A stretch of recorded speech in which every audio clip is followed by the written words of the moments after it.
Hey, what's up, man? This is Chris from In This Moment. You're watching All Access. Or Axes, or however you guys say it. It's Access. Access? Yeah. Nice. Can we see it again? No, it's fine. I'm going to leave that in. Yeah, all right, cool. Do you want me to give you the rundown on my rig here? Yes. All right, cool. Well, since I don't know really much about my rig at all, I'm going to just discover it from the beginning here. First, we start with the Sennheiser Wireless over here that I've had since 2006. That thing is still going strong with all the gaff tape holding it together and everything. We come out of that into the crankshaft pedal, which gives me a little extra gain and bite. It's by crank, and I got all the knobs taped down so they don't get kicked or turned. And then it goes from that into the EVH wah from Dunlop, amazing. I'm using the Boss noise suppressor just because it cuts my gainy tone better than anything else. Into the tuner, which also the Boss tuner is like the best one for some reason. I don't know why, but it just rules. And then I got a foot switch here for the changes from my clean to distortion, and then I have a boost for my effects loop. You're using the SKB oh yeah, the power board, right?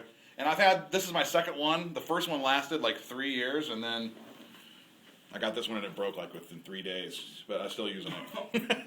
And it has a nice handle broke off. I noticed you have the Dunlop got smart, or Eddie Van Halen got smart in, like, so yeah, you the know. lights are nice. Yeah, so you know when your wah's on, yeah, in case you can't hear yourself. I like that. Yeah. And then I got the crank 412 cabinet. It comes with a 1980 head, which is different. I think it's got some different kind of speakers in it, but I don't know what kind they are. It just sounds better than the other heads or other cabs they have. And the 1980s heads, I love them. They're like the newest head they have. It's got a really clean tone. It's supposed to be modded after like the early Marshalls that were hot rodded. It's supposed to be kind of like that, so it's not real super saturated like the Frankenstein or the Rev Plus. But I love it. It sounds really good. It's clean. Got good response. And then I use this Dunlop carbon copy delay through the effects loop. So when I kick it on, it's just got the delay on there all the time. All right, let's see these guitars. All right, I pretty much have been with Schecter since the band started. And I started out playing the Hellraisers, and I just kind of like them and I'm comfortable with them. So my main, we have a bunch of different tunings, and one of the tunings is Standard B. And this is my main for Standard B. It's just a white Hellraiser. It's my Star Wars guitar. Got all the stickers on it. Looking for more stickers in this moment, fans. So if you want to get me some, send them to my house. Awesome. And then the other guitar, I have a couple of these ones which I love. This is a Jeff Loomis custom, and it plays fucking great. And it looks cool too. Yes, so I have a couple of these it's okay. You can say fuck. I noticed a little hesitation there. Raw cable. Fuck it, man. Yeah, this is my zombie guitar. It's like basically the Jeff Loomis. And I have another one that I have in this tuning as well for backup. It's really freaking heavy, but it's a great playing guitar, and I love it. That's my shit. I got a couple of these, a couple of those, you know. What's the, do you know what the body's made out of? I don't know, man. Mahogany, probably? Probably. It's pretty freaking heavy. It is heavy.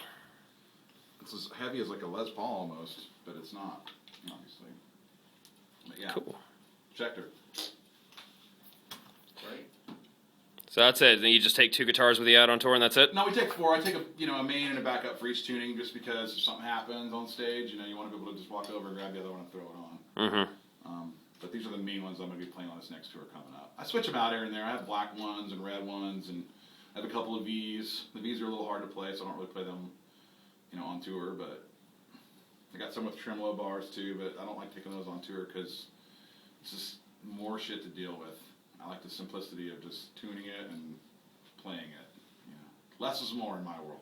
You're going to talk to Blake in a second, where more is more in his world. That's what makes you guys a duo. Yeah. You complement each other. Cool. All right, Chris, show us some of your tones and show us how this You guys works. just asked me why I had the wah where I have it in the chain, and I basically answered that I don't know. Because I don't know. I just hook it all up the way I want to hook it up, and if it sounds good, I play it. You know what I mean? I'm not like, oh, the slight this or that is like affecting the overall tone. I kind of just am a feel guy. Like, if it feels right, I'd play it. If it doesn't feel right, I'm like, something's wrong here. We got to try something else. Yeah. That's kind of how I do it. And I'm not like, I don't read up on gear or read up on how to hook it all up or cables and midis and all this stuff. I mean, I like that stuff sometimes, but I need a guy like Blake over here to show me what's going on. Like, if I have a problem with that shit, I'm like, Blake, how do I hook this up? I just keep it simple, man. I got my distortion, with my gate. That's the main thing, you know. So I can play chunk and just stop, you know. Not have any noise, not have any squeaking, any of that stuff. When I play leads, I usually like them, you know, I'll kick this off. That's all loud, and then I'll kick this on. Even louder to make it boost, you know, to the tone, and then I have a little bit of a delay on the lead. Rip it. Just a little tiny bit of delay on there.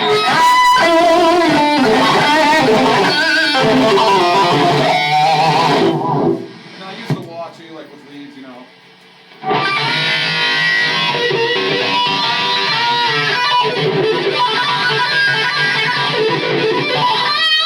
I'm kind of new to the EVH wah. I had a P90 Dunlop switchless, and it kind of broke in the middle of the tour, and I just switched to this, and it had a lot more response. So I use the wah on leads a lot. Not every lead, but some leads I do. And I have the crankshaft on pretty much all the time. The only time I turn it off is if we go to like a clean part, where I have time to dance around the pedal board like this. And then, you know, just a plain, dry, clean tone. I don't have like delays and choruses and things on it. That's all cool, but I'm just not set up for that. And the reason I'm not set up for that is we do a lot of festivals, a lot of throw and go shows, as you guys know what I'm talking about, where you just got to get your shit up there quick and get your shit off quick. And the worst thing for me is to have something going wrong and not know what's going on or where to try or where to look. And with this more Sounds simplistic, like my brain. the more simplistic it is, the easier it is to discover what's happening when something's not working right and fix it really quick. And Blake can even tell you, he's got more bells and whistles and stuff, and his tone has got a lot more options and things he can do with it. But when something happens, it can be a nightmare for him. I've seen him like just, they don't even know what's wrong. He'll eventually just throw his guitar on the ground and walk off the stage. You know? And that's why I keep it simple. Maybe I'm just more like just conservative as a guy, but that's it. And then it's like clean and distortion. There's no like middle ground tones, or if I want a middle ground tone, I roll off the knob a little bit and keep it like that. And Old school. Yeah, it's old school, man. That's how I rock it for in this moment. You know, maybe if I was doing some other things, because I have like a pod at home and stuff like that, and I like all the effects and stuff for recording. But for live, Meat and potatoes. meat and potatoes, simplicity. That's my thing. Cool. Sounds great. Yeah. No change. All right, complexity guy, you're up. There we go. All right. All right. So I guess basically, you know, here's my distortion tone. You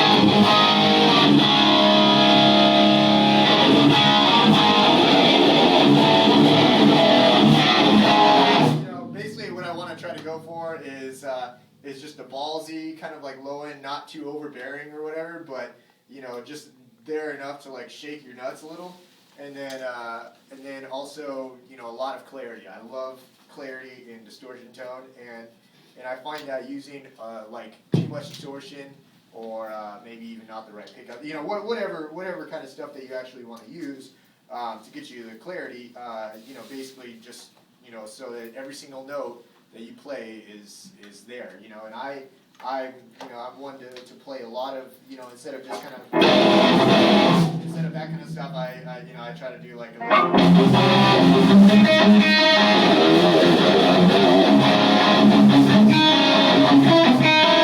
you know, whatever I can actually like, you know, Some more complex chord yeah, voices yeah, and whatnot. yeah. I like to do a bit more like chordy type stuff, and I'm just a nerd like that, I guess.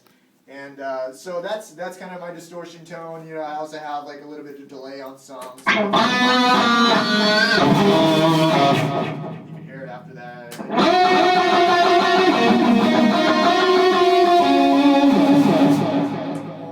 And then I am a huge nerd on delay, chorus, reverb. When used, you know, appropriately, of course. But you know, a lot of my sounds for clean.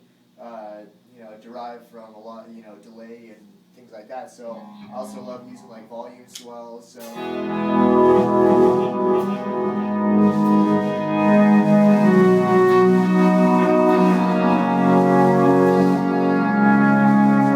can do things like that. You can also, you know, a lot of different like.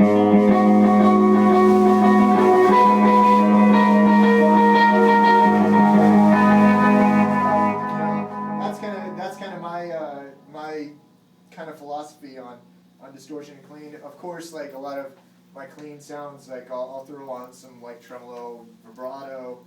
What else else do I have on here?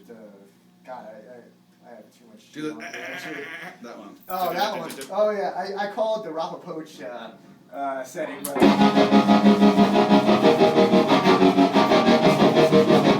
I mean, you know, it's just basically G major. What's up? The G major. That is the G major right now, actually. Yeah, and you just get like a good you know, hard setting on the tremolo, and just kind of make it go in and out for that sort of effect. Let me think. You can also do things to where, you know, you can I can harmonize. So if like Chris and I are actually doing like a third part harmony, or not third, like a third, you know, him and I are just harmonizing with each other on thirds or whatever. I can come in with like a fifth or maybe a sixth or whatever, and I can make it so that it sounds like a 3-part harmony. So let's say he's doing like a third for something like, so that's me, and he's doing his third, and then I can actually there it is. I can actually, you know, harmonize with it. Just make it a little more interesting. TC. Yeah, TC yeah. Intelligent. That's the love of effects and all that type of shit. And then you know, I also have like a lot of different stuff that probably I didn't use like on the record, but it makes, you know, live, you know, playing for either me or for, you know, crowd listening a bit more interesting than, you know, than what you would normally hear on the record. So yeah, I mean, like I'll add in like, you know, just like even like just a little bit more like